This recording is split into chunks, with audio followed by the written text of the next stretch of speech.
స్వర్గానికి దారి ఎలా దొరుకుతుంది అంటే 3 పనులు చేస్తే స్వర్గానికి దారి దొరుకుతుంది. మనం భూమి మీద చేసే పనులను బట్టి స్వర్గానికి వెళ్తారా లేదా నరకానికి వెళ్తారా అనేది తెలుస్తుంది. భూమి మీద మనం మంచి పనులు చేస్తూ పెద్దలను గౌరవిస్తూ చనిపోయిన వ్యక్తులకు శ్రాద్ధ కర్మలు నిర్వహిస్తే వారికి తప్పకుండా పుణ్యలోకాలు వస్తాయి.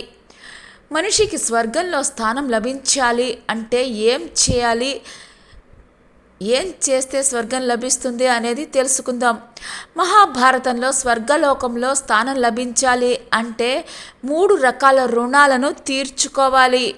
ఆ 3 రకాల రుణాల గురించి మహాభారతంలో వివరించారు. 1 దేవరుణం.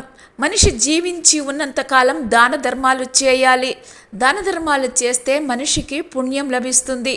భూమి మీద ఉన్నప్పుడు తమ దగ్గర ఉన్న వాటిని ఇతరుల అవసరాలకి ఉపయోగించాలి. ఇలా చేయడం కుదరని పక్షంలో, అలా చేయలేని వారు ఒకవేళ చనిపోతే వారి కుటుంబ సభ్యులు ఎవరైనా శ్రాద్ధ కర్మలు చేయాలి.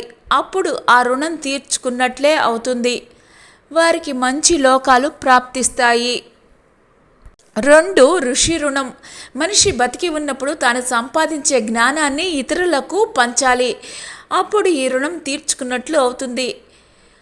ఇక పైన చెప్పినట్లుగా ఒకవేళ ఎవరైనా ఇలా కూడా చేయలేకపోతే వారు చనిపోయాక వారి కుటుంబ సభ్యులు శ్రాద్ధ కర్మలు నిర్వహిస్తే అప్పుడు ఈ ఋషి రుణం కూడా తీరిపోతుంది. 3 పితృరుణం. ఈ రుణం తీరాలంటే మాత్రం చనిపోయిన వారికి ఖచ్చితంగా శ్రాద్ధ కర్మలు నిర్వహించాలి. తర్పణాలు, పిండ ప్రదానాలు చేయాల్సిందే.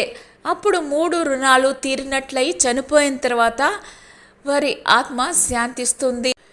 భూమిపై నివసించే వారి కుటుంబ సభ్యులకు కూడా మంచి జరుగుతుంది.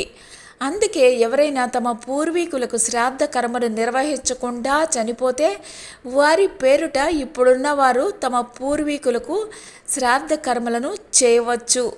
అలా చేసిన చనిపోయిన వారి ఆత్మలు శాంతించి ఇప్పుడున్న వారికి కూడా మంచి జరుగుతుంది.